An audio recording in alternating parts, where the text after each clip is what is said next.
আসসালামু আলাইকুম। প্রিয় দর্শক, অন্য মঞ্চের আলাপ চাইতে আপনাদের সকলকে আমন্ত্রণ জানাচ্ছি।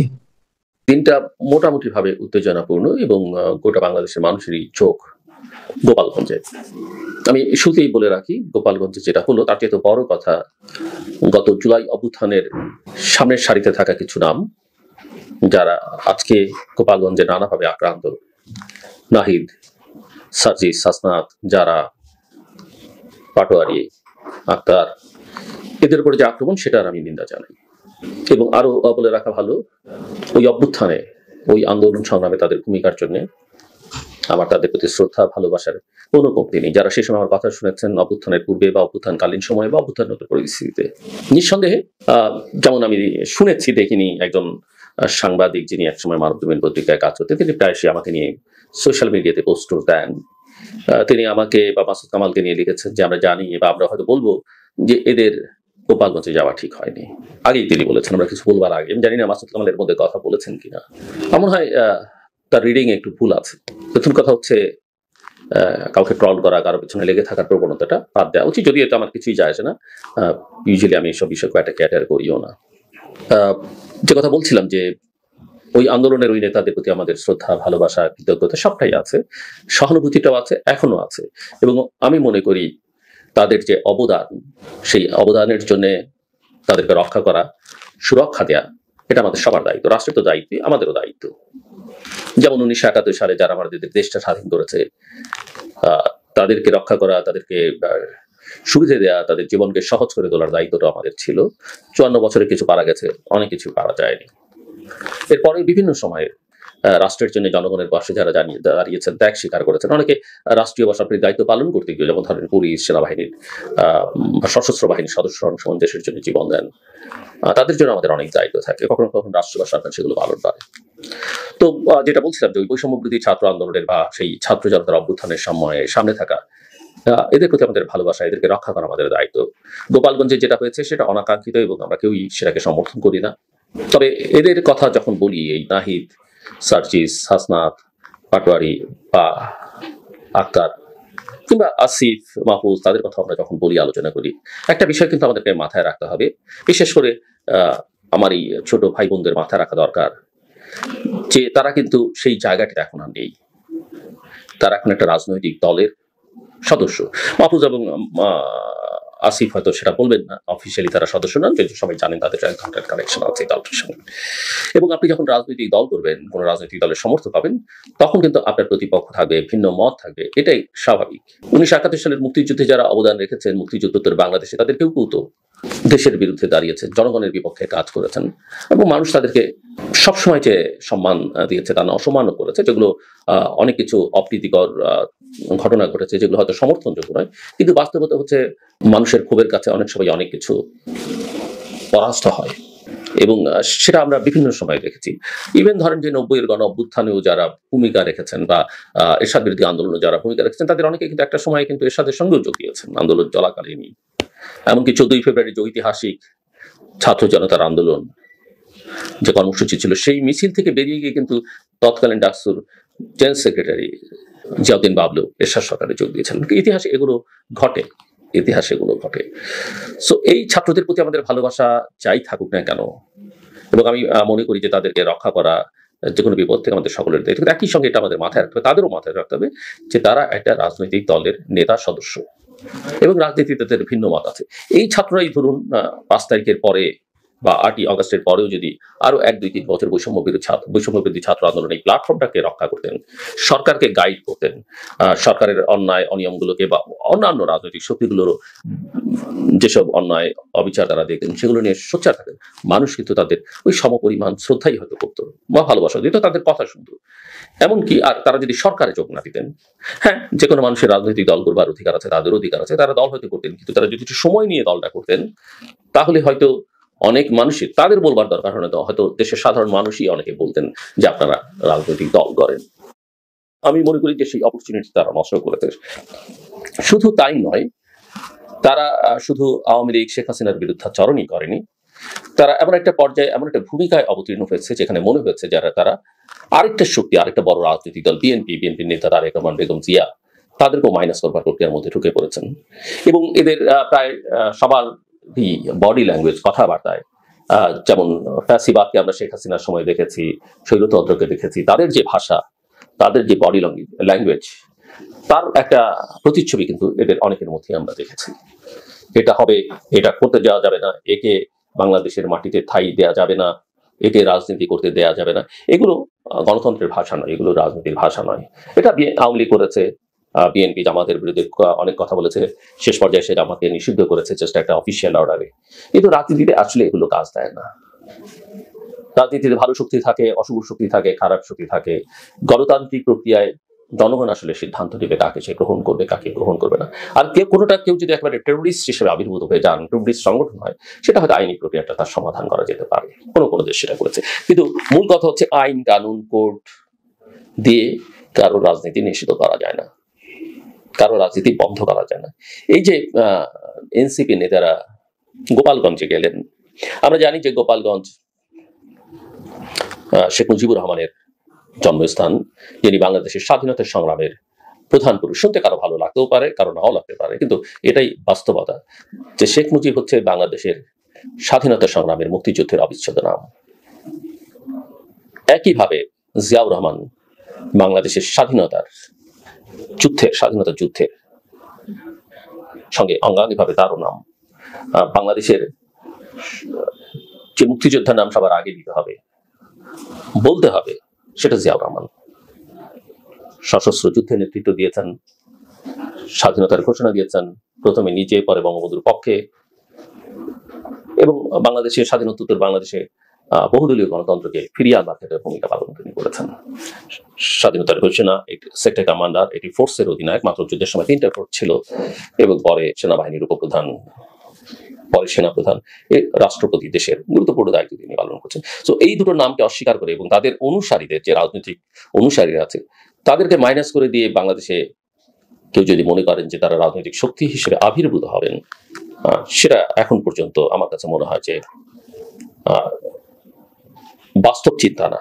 আপনি রাজনীতি করতে পারেন, কিন্তু সেটা দীর্ঘ সময়ের মধ্যে তাদেরকে রাজনৈতিক প্রক্রিয়াটাকে যদি ইলিমিনেট করতে, সেটা রাজনৈতিক প্রক্রিয়া জনগণের মন থেকে তাদের মুছে ফেলতে হবে, এবং কাজটা খুব কঠিন। এবং তার জন্য অনেক শক্ত রাজনৈতিক আদর্শ থাকতে হবে।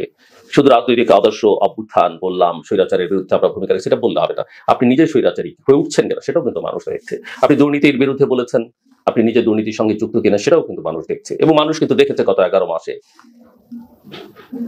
অনেকের বিরুদ্ধে, এটা বিএনপির বিরুদ্ধে আছে, এনসিপির বিরুদ্ধেও আছে, এই যে চাঁদাবাজি, দখল, বিশেষ করে এনসিপিকে তো অনেকে ক্ষমতাসীন দলই মনে করে, প্রমোশন, বদলি, বাণিজ্য, নিয়োগ বাণিজ্য, টেন্ডার প্রক্রিয়ার সঙ্গে এনসিপি এই দায় আনতে পারে না। এমনকি কোনো ক্ষেত্রে ততটা না হলেও জামাতের নাম এসছে। জামাতের পলিটিক্স একটু ডিফারেন্ট টাইপের পলিটিক্স, এবং তারা খেলাটা অন্যভাবে খেলে, অন্যদের মতো অন্যান্য রাজনৈতিক দলগুলোর মতো স্বাভাবিক খেলা তারা খেলছে না। সো আমি যেটা মনে করি যে এনসিপির সারা দেশে তাদের কর্মসূচি তারা নিয়েছেন, খুব ভালো কথা। এখানে দুটো বিষয় তাদের মাথায় রাখা উচিত ছিল যে তারা যখন রাজনৈতিক দল করেছেন, সারা দেশের ছাত্র সমাজ কিন্তু তাদের সঙ্গে আসলে আর এখন আর নেই। ছাত্রদের একটা বড় অংশ ক্লাসে চলে গেছে, তাদের সঙ্গে সেই পাবলিক ইউনিভার্সিটি, অন্যান্য বিশ্ববিদ্যালয়ের সমন্বয়ক এখন নেই, প্রাইভেট ইউনিভার্সিটি নেই, কলেজ, স্কুল, মাদ্রাসা বাদই দিলাম। কোটি কোটি ছাত্রের তারা মাত্র হাতে গোনা কয়েকজন, এবং তাদের সঙ্গে থাকা অনেকে তাদের থেকে বেরিয়ে গেছে, এবং এমনকি উম্মে ফাতেমার মতো স্টলওয়ার্ডস তাদের দল থেকে বেরিয়ে গেছে, অনেকে তাদের সঙ্গে যুক্তি হননি। সো তারা যখন এই দলকে ওই দলকে নিষিদ্ধ করতে হবে, একে বন্ধ করতে হবে, একে বিতাড়িত করতে হবে, এই কথা বলে রাজনীতি করেন, তখন প্রতিকূল অবস্থাটার কথা তাদের মাথায় রাখতে হবে। তাদের মাথায় রাখা উচিত ছিল যে অভ্যুত্থানের পরিস্থিতি গোপালগঞ্জে শেখ হাসিনার পক্ষে রাতের আলোয় কিন্তু মিছিল করা হয়েছে, সংখ্যায় হয়তো অল্প। তারা সেই সময় সেখানে সেনাবাহিনীর গাড়িতে আক্রমণ করেছে। ঔদ্ধত্যপূর্ণ কাজ, নিন্দনীয় কাজ, শাস্তিযোগ্য কাজ, কিন্তু সেটা তারা করেছে। তো কেউ যদি মনে করে থাকেন যে আমরা 32 নম্বর ভেঙেছি, বা কেউ যদি এই আওয়াজ তুলে থাকেন যে আমরা টুঙ্গিপাড়াও নিশ্চিহ্ন করে দেবো, টুঙ্গিপাড়ায় কিন্তু বাংলাদেশের মানুষই থাকে, সেখানে কেবলমাত্র শেখ মুজিবুর রহমানের সমাধি এটা ভাবলে হবে না, সেখানে বাংলাদেশের মানুষ থাকে। হ্যাঁ, তারা অনেকেই আওয়ামী লীগ করেন, অন্যান্য পার্টিও করেন, কিন্তু পার্টি করা, রাজনীতি করা কোনো অপরাধ নয়। সেটা যদি অপরাধ হয় তাহলে এনসিপি করা অপরাধ, এই অধিকার দিয়েছিল এনসিপি করবার জন্য আপনাদেরকে। আপনারা কি বলেছিলেন জুলাই আগস্টের সময় যে আপনারা রাজনৈতিক দল করবেন, শেখ হাসিনাকে সরিয়ে আপনারা ক্ষমতায় যাবেন, কিন্তু গেছেন তো। সো আমি মনে করি যে গোপালগঞ্জে যাবার ব্যাপারে তাদের এই কর্মসূচির ব্যাপারে তাদের ভেবে চিন্তে নেওয়া উচিত ছিল। দেশের বিভিন্ন অঞ্চল, যেমন ধরেন যে ধারণা করা হয়, সবসময় কথা ঠিক না যে গোপালগঞ্জ সহ দক্ষিণবঙ্গে বিশেষ করে ফরিদপুর বেল্টে আওয়ামী লীগের একটা ভালো সমর্থক গোষ্ঠী আছে। ইট ডাজন্ট মিন যে আসলে সেটা একেবারেই প্রমাণিত সত্য সবসময় আওয়ামী লীগ সেখানে যেতে পারে না। প্রিফেয়ার ইলেকশন হলো অন্যান্য দলও সেই সব জায়গায় কখনো কখনো জিতেছে। যেমন ধারণা করা হয় বগুড়া, নোয়াখালীতে এখানে একদম বিএনপির জয় জয়কার অবস্থা, বিএনপিকে সেখান থেকে নাড়ানো সম্ভব। তো এগুলো আসলে রংপুরে আপনি জাতীয় পার্টি, কোথাও কোথাও কক্সবাজার বা সাতক্ষীরাতে জামাতের কিছু ফুটপ্রিন্ট আছে, বেশ শক্ত। এগুলো কিন্তু মাথায় রেখে আপনি কর্মসূচি নিতে পারবেন, এবং কর্মসূচি দিয়ে আপনারা গেলেন এবং একটা প্রতিকূল পরিস্থিতির, অনাকাঙ্ক্ষিত পরিস্থিতির শিকার হলেন, যেটা নিন্দাযোগ্য এবং শাস্তিযোগ্য যারা এটা করেছে। সেখানে পুলিশ গেল, সেনাবাহিনী গেল, এবং তাদেরকে পুরো পরিস্থিতি নিয়ন্ত্রণে আনতে হয়েছে, 144 ধারা জারি করা হয়েছে। কিন্তু এটা মাথায় রাখতে হবে যে আপনাদের কিন্তু লোকজন সেখানে ছিল না, যাদের দেখা গেছে কিছু কিছু জাস্ট অনলাইন পোর্টাল বা কিছু সাংবাদিক ছাড়া আপনারা যেরকম মনে করেছেন যে মানুষ সেই আগের মতো ঝাঁপিয়ে পড়বে আপনাদের ডাকে, বা অবস্থাটা কিন্তু সেরকম নয়। কাজে আপনাদের প্রস্তুতি নিয়ে আসলে সেখানে যাওয়া উচিত ছিল, অথবা আপনাদের সেরকম নেগেটিভ অ্যাটিটিউড নিয়ে সেখানে যাওয়াটা ঠিক হয়নি। দ্বিতীয় কথা হচ্ছে যে এই যে কর্মসূচি আপনারা করলেন এবং সেটা সফল হলো, তাতে করে মানুষই দেখল, এবং এটাও দেখা যাবে যে সার্জিস আলম সেখান থেকে গোটা বাংলাদেশের মানুষকে গোপালগঞ্জে যাবার জন্য বলেছেন, আহ্বান জানিয়েছেন, কিন্তু মানুষ কি গেল? এ থেকে আপনাদের একটা জিনিস বুঝতে হবে যে সেই অবস্থাটায় আপনারা এখন নেই, থাকে না একটা দেশ কখনোই। মুক্তিযুদ্ধোত্তর বাংলাদেশে 16ই ডিসেম্বর পর্যন্ত পরিস্থিতি এক ছিল, 16ই ডিসেম্বরের পর পরিস্থিতি আরেক বদলে গেছে। মুক্তিযোদ্ধাদের কথায় সব চলেনি, কারণ তখন দেশটা পুনর্গঠন করবার ইস্যু আছে, দেশটাকে সামনে নিয়ে যাবার ইস্যু আছে। তো একটা রাষ্ট্র ব্যবস্থা কিভাবে চলে সেটা কিন্তু আপনাদের মাথায় রাখা দরকার। অভ্যুত্থান করেছেন সেটা ভালো, কিন্তু অভ্যুত্থানের বুঝতে দেশটা চলতে হবে। তো কিন্তু দুর্ভাগ্য হচ্ছে যে আপনাদের কথায়, আপনাদের সঙ্গে থেকে, এবং বর্তমান সরকার এবং সরকার প্রধান নোবেল লরিয়েট, কিন্তু দেশটা কিন্তু চলছে না। সমস্যাটা কিন্তু এখানেই প্রধান। মানুষ হ্যাপি নয়, মানুষ প্রকাশ করছে না, কারণ মানুষ কয়েকদিন পর পর রাস্তায় নামে না, তার সময় লাগে। ইতিমধ্যেই মানুষ জুলাই আগস্টে 2024 একজস্টে প্রচুর মানুষ রক্ত দিয়েছে, ত্যাগ স্বীকার করেছে, তার আগে 15 বছরের সাফারিং আছে। বিএনপি নেতারাও দেখলাম আমরা আপনাদের নিন্দা জানিয়েছি, কিন্তু গত কয়েকদিনে বিএনপির বিরুদ্ধে আপনারা কি পরিমাণ মিছিল, কত বাজে ভাষায় আপনারা তারেক রহমানকে আক্রমণ করেছেন, কত বাজে ভাষায় আপনারা জামাত মিলে বিএনপির বিরুদ্ধে কথা বলেছেন। সো আপনারা যাদেরকে মিত্র ভেবেছেন তাদের শক্তি জনসমর্থন কি আছে সেটা হয়তো আপনারা অনুধাবন করতে ব্যর্থ হয়েছেন, অথবা তাদের সঙ্গে আপনাদের পূর্বেরই কোনো সম্পর্ক ছিল, বা এখনো সেই সম্পর্কটা আছে, কিন্তু এই সম্পর্ক দিয়ে হয়তো আপনি রাজনীতি করতে পারবেন। কিন্তু আপনি যদি মনে করেন যে আওয়ামী লীগ বা বিএনপিকে মাইনাস করে ফেলবেন, সেটা বাংলাদেশে নিকট ভবিষ্যতে হবার কোনো সুযোগ আছে বলে আমি মনে করি না। এবং বিএনপির বিরুদ্ধে চাঁদাবাজি বা অন্যান্য অভিযোগ তুলে তাদেরকে এলিমিনেট করবার যে চেষ্টা, সেটাও আপনারা খুব একটা সফল হবে না। বরং আগামী দিনে স্বাধীনতা বিরোধী শক্তি, বা যারা বাংলাদেশের স্বাধীনতার বিপক্ষে এবং বাংলাদেশকে একটা অন্ধকার যুগে নিয়ে যেতে চায়, যারা বাংলাদেশের মূল আকাঙ্ক্ষা যে ধরনের বাংলাদেশের মানুষ চায়, তার বিপরীতে একটা অন্য ধরনের বাংলাদেশ তৈরি করবার চেষ্টা করছে, সেখানে মানুষ দরকার পড়লে অস্বাভাবিক নয় যে সেই পতিত স্বৈরাচার আর বিএনপি কিন্তু এক হয়ে যেতে পারে গণতন্ত্রের সাথে, দেশের সাথে। বাংলাদেশের ইতিহাসে আছে যে বিএনপি, আওয়ামী লীগ, জামাত একসঙ্গে আন্দোলন করেছে। বাংলাদেশের ইতিহাস আছে বিএনপির বিরুদ্ধে আওয়ামী লীগ, জামাত, জাতীয় পার্টি একসঙ্গে আন্দোলন করেছে।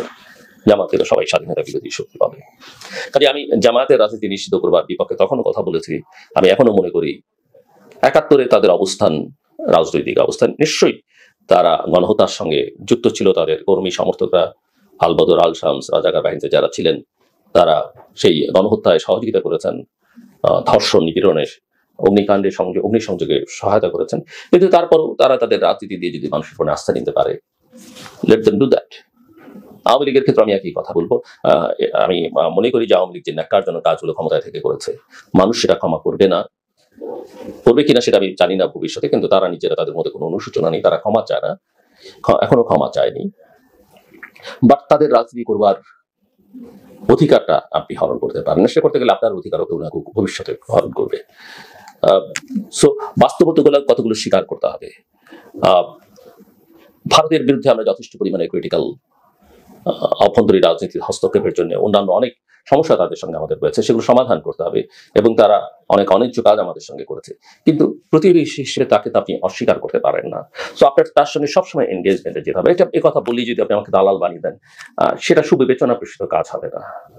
আপনি করতে পারেন, কিন্তু তাতে করে বাস্তবতা আপনি যুক্তরাষ্ট্র নিয়ে কথা বলি, আপনি আমাকে সিআইএ দালাল বলবেন না, তাকে ঘৃণা করবেন।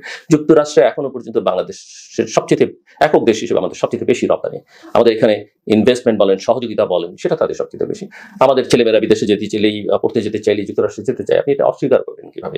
কাজেই এইভাবেই আসলে বিবেচনাগুলো করা দরকার। আর তারেক রহমানকে আপনি ছোট করবার চেষ্টা করতে পারেন, তাকে আপনি অনেকে দোষী করতে পারেন, কিন্তু ভাবতে হবে, মাথায় রাখতে হবে, তিনি এখন বাংলাদেশের সবচেয়ে বড় রাজনৈতিক দলটির নেতৃত্ব দিচ্ছেন, এবং বাংলাদেশের নির্বাচন হলে পারসেপশন যে তিনি হয়তো সম্ভাব্য প্রধানমন্ত্রী বাংলাদেশের। আপনারা নিজেরাও স্বপ্ন দিতে পারেন, স্বপ্ন দেখতে দোষ নেই। বাস্তবতা হচ্ছে এটা একটা ইতিবাচক দিক যে 2024 অগাস্ট পর্যন্ত বাংলাদেশে শেখ পরিবারের বাইরে বা জিয়া পরিবারের বাইরে কেউ প্রধানমন্ত্রী হওয়ার স্বপ্ন দেখতো না, এখন সেটা দেখতে পাচ্ছে, কেউ বলতে পারছে, অ্যাটলিস্ট বলতে পারছে, সেটা একটা নিঃসন্দেহে ইতিবাচক দিক। সো আমি দেখছি যে সামনে জটিলতাগুলো তো বারবার একটা চেষ্টা হচ্ছে, জুলাই সনদ বা ন্যাশনাল চার্টার এগুলো নিয়ে নানান কথা বলছেন। আর এই যে বিএনপিকে বা আওয়ামী লীগকে একেবারে ইলিমিনেট করবার চেষ্টা, এগুলো কোনো সুফল বয়ে আনবে না, বরং আপনাদের যে সম্ভাবনা ছিল সেই সম্ভাবনাগুলোকে আমার মনে হয় যে আপনারা নিজেরাই নষ্ট করছেন।